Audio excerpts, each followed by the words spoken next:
ଏତଦ୍ୱାରା ଯୋଡ଼ା ପଞ୍ଚାୟତ ସମିତି ଅନ୍ତର୍ଗତ 19 ଗୋଟି ଗ୍ରାମ ପଞ୍ଚାୟତ ଜନସାଧାରଣଙ୍କ ଅବଗତି ନିମନ୍ତେ ଜଣାଇ ଦିଆଯାଉଅଛି ଯେ ପ୍ରଧାନମନ୍ତ୍ରୀ ଆବାସ ଯୋଜନା ଗ୍ରାମୀଣରେ ନୂତନ ହିତାଧିକାରୀ ଚିହ୍ନଟ କରିବା ପାଇଁ ଖୁବ୍ ଶୀଘ୍ର ସର୍ଭେ ଆରମ୍ଭ ହେବାକୁ ଯାଉଅଛି। ଏହି ସର୍ଭେକୁ ବ୍ଲକ ଅଧିକାରୀଙ୍କ ସହିତ ଆଶାୟୀ ପରିବାର ନିଜେ ମଧ୍ୟ କରିପାରିବେ।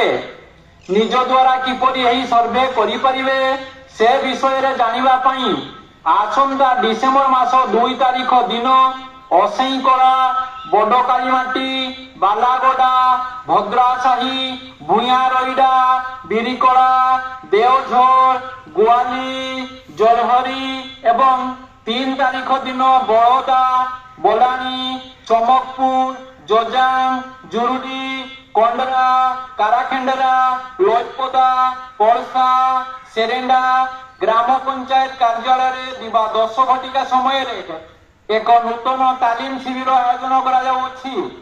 ଏହି ଶିବିରରେ ବହୁ ସଂଖ୍ୟାରେ ଯୋଗ ଦେବା ପାଇଁ ଆପଣମାନଙ୍କୁ ଅନୁରୋଧ କରାଯାଉଅଛି। ସୌଜନ୍ୟ ପଞ୍ଚାୟତ ସମିତି ଯୋଡ଼ା।